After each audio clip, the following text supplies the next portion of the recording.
Oke guys, welcome back to Daily Charting with Toshi, di mana kita akan daily chart your favorite cryptocurrencies. Oke, dan sekarang kita masuk ke DCWT sesi kedua. Di mana di sesi kedua ini fokus kita akan lebih ke pembahasan komen dan juga charting altcoins ya.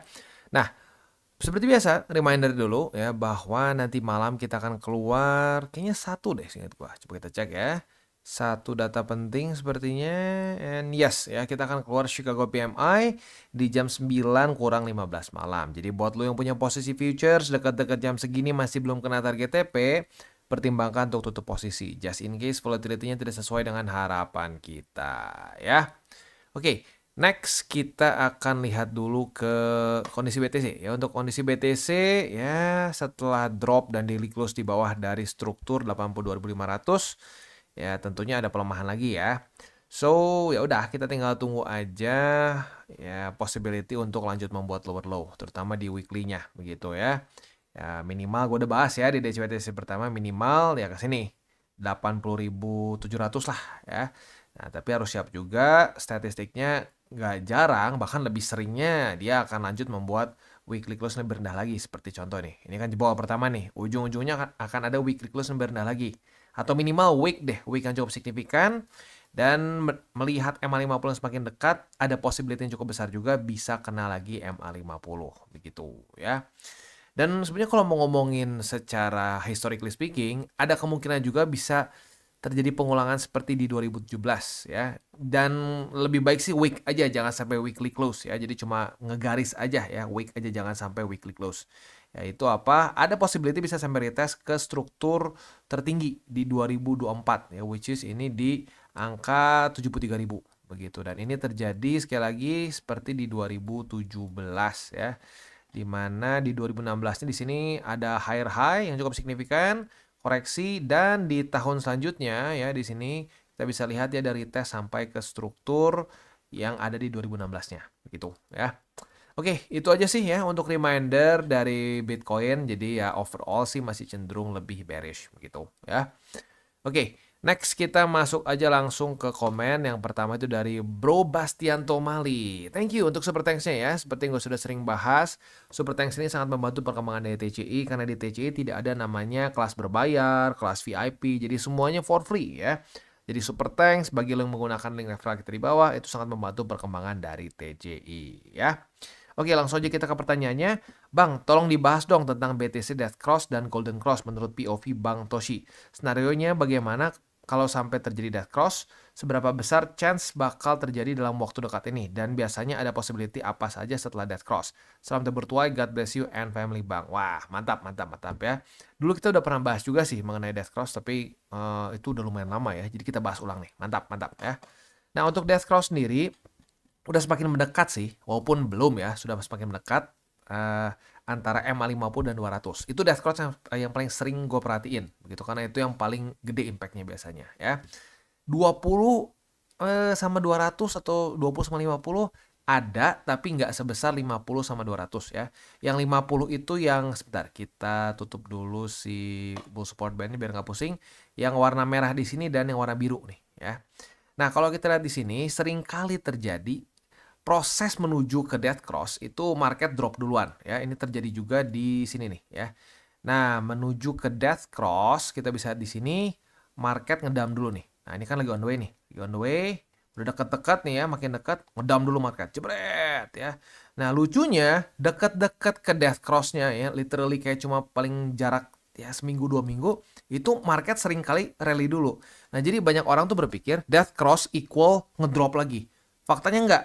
Waktu terjadi Death Cross ya, atau mendekati ke Death Cross ini, malah seringkali market ada rally. Ini kayak di sini nih, ngepump sampai 11% dalam seminggu ya. Dan ini nggak cuma eksklusif di sini aja ya. Lu bisa cari juga di belakang ya, di mana terjadi Death Cross lagi ya. Kita bisa di sini. Nah, saat menuju ke Death Cross itu koreksi nih. Nah, waktu Death Cross-nya malah ada rally dulu. Nah, cuman yang kita nggak pernah bisa tahu rally-nya setinggi apa. Kayak di sini kan ya 2%, nggak terlalu gede ya. Nah, tapi bisa juga ya rally-nya ya jumbo kayak di sini nih ya. Kayak waktu di sini nih ya, waktu bukan sini. Waktu jebol mana sih? Nah, sini nih bisa juga ngepumpnya kayak gini ya. Tapi intinya banyak orang yang salah kaprah begitu. Karena memang death cross tuh in general artinya lebih bearish ya, tetapi waktu kejadiannya atau mendekati kejadian death cross-nya malah market sering rally dulu begitu ya. Nah, sekarang kalau menurut gua ya kita lagi dalam proses yang mirip-mirip di sini nih ya. Di mana BSB jebol ya. Kita bisa di sini BSB sudah jebol. Nah, BSB jebol, selain dari itu juga ya, di daily-nya MA 200 dan 50 menuju ke death cross. Nah, ini akan ada kecenderungan lanjut membuat lower low. Jadi, ya ini statistiknya double sebenarnya ya, lower low dari statistik BSB dan juga dari statistik MA 200 dan 20 yang menuju ke death cross. Begitu ya. Bagus ya, pertanyaan yang bagus karena death cross ini seringkali banyak orang yang salah berpikir. Karena langsung kayak dilabelin death cross sama dengan bearish, maka saat death cross akan pasti ngedump. Kenyataannya justru waktu terjadi death cross-nya sekali lagi ya, malah ada rally biasanya ya. Nah udah gitu ya kalau ke reject lagi ya muntah darah lagi seperti kayak contohnya di mana ya tadi ya. Tadi itu di mana sih? Bentar. Death cross yang... Nah, sini nih. Nah, banyak orang yang udah kayak begini, udah nyerah. Udah mau death cross nih, tutup posisi. Malah sering kali rally. Nah, tapi kalau rally-nya ke reject, ya muntah darah lagi, turun lagi. Begitu, ya. Ya, memang jujurnya, ya gue kadang-kadang males sih kalau ngomongin potensi bearish begitu. Karena orang-orang yang di marketnya terlalu over leverage itu biasanya marah-marah ke gua kalau misalkan gua ngomong potensi bearish gitu ya. Tapi ya fakta data statistiknya menyatakan seperti itu ya. Thank you ya. Thank you for the super thanks. Thank you juga untuk pertanyaan yang bagus and God bless you ya. Next dari Nabung Saham. Bang, apa pendapat Bang Toshi terhadap kelas dengan belasan juta tapi nggak pernah ngasilin update alt yang udah di call katanya ya. Terus nggak pernah ngadain live member padahal dijanjiin bakal sering ngadain live khusus para member ya. Terus udah lama juga diskusi member dimatiin katanya. Menurut Bang Toshi harga yang mahal tersebut apakah sesuai dengan value yang dikasih? Ya enggak ya, udah jelas kalau kayak gitu ya. Ini sebenarnya ini disebutnya rhetorical question ya. Rhetorical question yang mungkin dicampur dengan sedikit sarkasme. Ya tapi intinya apa? Ya udah kita belajar ya.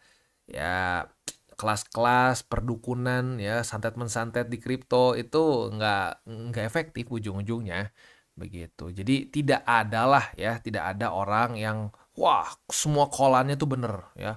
Apalagi altcoins. Kalau BTC masih lebih ada ini ya, BTC itu masih ada statistik yang kita bisa ambil, kita bisa jadiin suatu bisa jadiin suatu patokan lah begitu. Tapi kalau alts, aduh ya dari satu cycle ke cycle lain tuh movementnya bisa sangat-sangat berbeda, tidak ada mirip-miripnya sama sekali.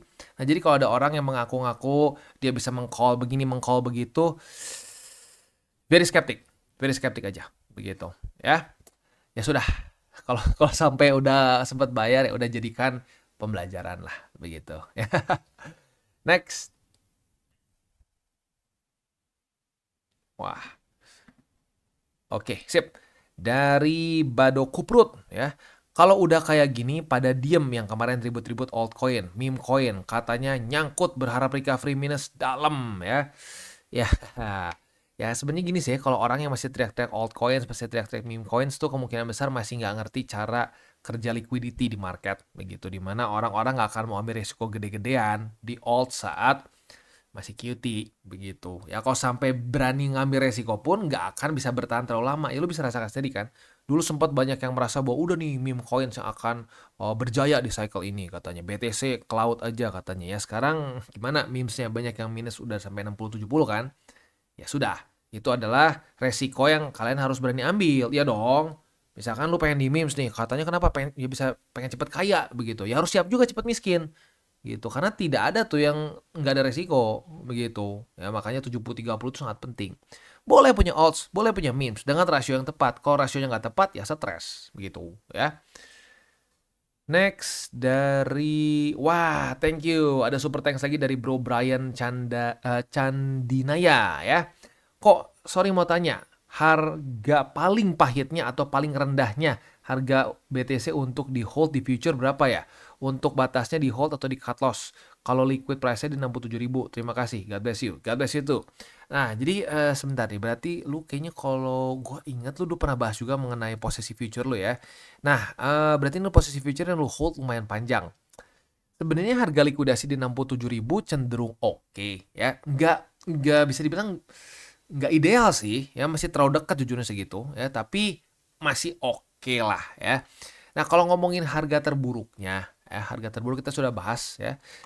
Ya harus siap potensi bisa sampai ke MA50 di weekly ya. MA50 weekly itu ada di angka 76.500-an. Dan kalau kita ngomongin yang paling batas yang paling tidak boleh ditembus, kalau itu tembus berarti masuk ke bear market adalah 73.000 ya. Nah, jadi kalau sampai nih misalkan terjadi weekly close di bawah dari MA50, lalu weekly close di bawah juga dari 73.000, nah itu udah really bad dan potensi untuk bull market ini selesai dan pecah ya, pecah statistik Q4 itu ya besar. Tapi selama MA50 masih nahan, tidak terjadi weekly close di bawah dari 73.000, itu masih cenderung oke. Begitu ya. Jadi ya tinggal disesuaikan saja dengan informasi itu ya. Jelek-jeleknya MA50 dan 73.000. Tapi kalau itu udah jebol, kemungkinan besar tamat cycle ini ya. Tapi kalau ditanya sekali lagi ya, gue nih kadang-kadang perlu menjelaskan berulang-ulang karena ada orang tuh nangkepnya kalau kalau gitu 50 nih, berarti main scenario Bang Toshi tamat nih di MA50. Enggak, bukan ya. MA50 itu adalah safety belt kita. Ya, main scenario kita masih tetap Q4. Ya, jadi kita tunggu aja sampai Q4. Ya, kalau Q4 ternyata lanjut ke atas ya sudah, berarti beres sesuai dengan cycle-cycle selanjutnya. Tapi MA50 ini adalah sebagai backup plan kita kalau sampai untuk pertama kalinya dari halving pertama BTC dia pecah statistik kuartal 4-nya. Begitu aja ya. Nah, terus ya kalau untuk posisi future seperti ini, ya sekali lagi kalau gue pribadi sih mungkin kalau bisa harga likuidasi itu jangan terlalu, ya ini dibilang dekat banget sih enggak ya, tapi kurang ideal lah begitu ya. Ya udah tinggal gitu aja sih dari informasi yang gue beri, tinggal lu putuskan lagi seperti apa ya. Next dari Adi Mariadi ya. Ikut skenario Bang Toshi, mau BTC turun, mau BTC naik tetap cuan. Saat sideways lebih cuan lagi. Wah, karena DCA berarti ya. Pasang short, nggak ternyata waktu lagi sideways malah ini ya, posisi futures itu juga nggak apa-apa sih. Asalkan jaga resiko ya. Pasang short cuan, pasang long cuan. Sukanya dengan channel ini setiap hari selalu update berita dan TA yang selalu membantu para viewers untuk menentukan sikap kita bereaksi dengan market. Makasih Bang Toshi, salam cuan setiap hari. Mantap ya. Asik kan? Ya harusnya sih nggak stres kalau di TCI. Kalau yang masih stres mungkin belum benar-benar ini, belum benar-benar masuk nih cara trading TCI ya. Oke, next dari mana nih ya? Next. Mana nih? Oke, dari DJFH itulah ya panjang ya. Gua yang jadi punya peluru lebih karena harus diingetin sama TCI dan lebih berhati-hati. Thanks Bang Toshi. Mantap ya. Wah, berarti apa nih? Punya peluru lebih apakah kemarin TP waktu retest ke BSB? Mungkin ya, soalnya ada beberapa yang ngomong, "Bang, boleh nggak Bang buat TP?" Ya sebenarnya gini, SOP TP setiap orang bisa beda-beda. Kalau gue nggak keluar SOP TP. Tapi kalau lu keluarin SOP TP, misalkan gue udah bahas nih, BSB ada possibility ke reject. Nah lu TP di situ nggak masalah. Begitu ya, mungkin lu salah satunya nih. Mantap ya. Nah ya tinggal terus aja konsisten. Begitu, terus konsisten, siap serok, siap DCA. Ya udah, beres. Ya. Jobs done. Next. Wah, ini like-nya sampai 13 nih ya. Ini udah ini baru subscribe 2 bulan nih. Siapa nih? Paling lawak yang di grup. Wow, oke. Ya udahlah ya, buat lo yang penasaran silakan baca sendiri aja deh. Ya. Oke lah. Ya, kita skip aja. Tapi ya, silakan kalau mau baca. Oke, next dari Sony Widyastono. Ini garis-garis biru bukan gambar koala ya. Ini solusi. Ini tadi pagi gua ngejoke sedikit ya. Jadi ya kan gue sempat kemarin ngakak tuh ada orang yang bilang, TCI cuma nakut-nakutin katanya ya, bilang BTC bakal turun. Faktanya turun beneran ya. Nah, terus dia bilang nggak ngasih solusi. Ya terus gue bilang, lah solusinya gue udah kasih ya. Gue suruh lu DCA, ini garis-garis biru tuh bukan cuma hiasan, gue bilang, bukan gambar koala. Ya benar. Jadi gini ya, solusinya tetap di DCA. DCA 70-30, jaga resiko begitu. Nah cuma kadang-kadang gini loh. Orang tuh suka merasa Kalau dikasih solusi tapi dia nggak suka dengan solusi itu, maka dia bilang itu bukan solusi namanya ya. Itu mungkin kayak orang mau minjem duit gitu ya.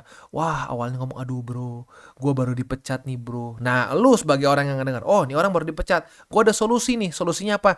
Nih ada lowongan kerja nih, temen gue punya bisnis." Dia malah bilang, "Itu bukan solusi. Solusinya apa? Pinjam dulu 100." Wah, itu bangke. Bangke bener ya. Nah, itu kadang-kadang memang orang seperti itu. Nah, jadi solusinya tidak cocok begitu. Solusinya pengen cepat kaya, nggak ada kayak begitu caranya di market ya. Orang yang pengen cepat kaya di market tuh malah dibunuh di market, bukan cuma digorok ya, dibunuh.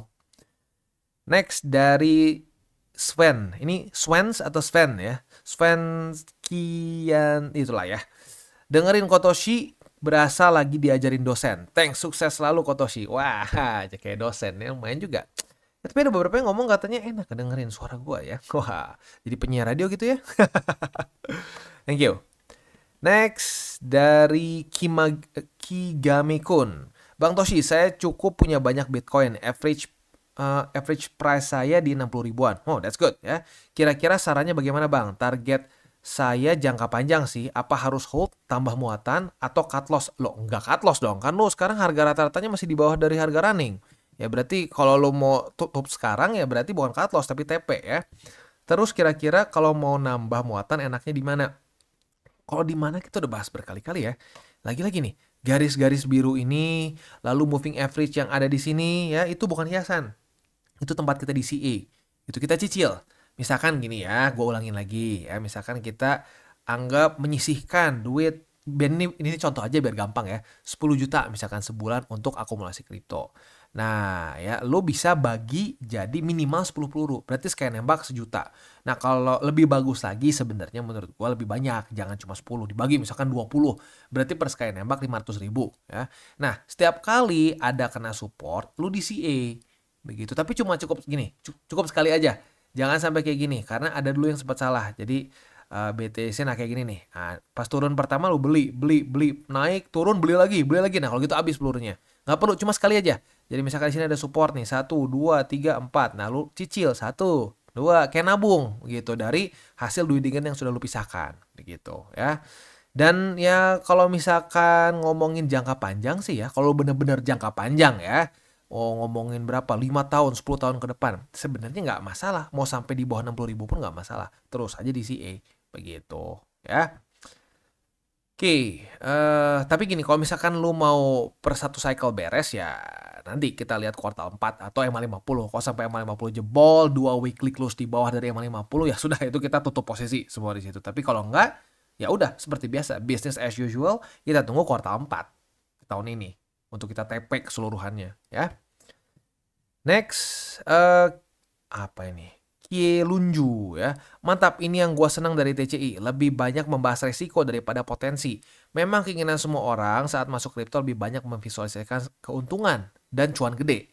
Tapi dari Mak Toshi gua belajar lebih penting jaga resiko karena profit hanyalah nilai plus. Bahkan bisa maksimal jika resiko kita minimal.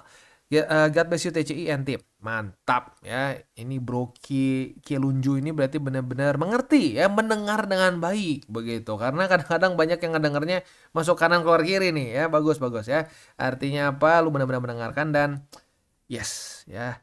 Pikirin dulu resiko.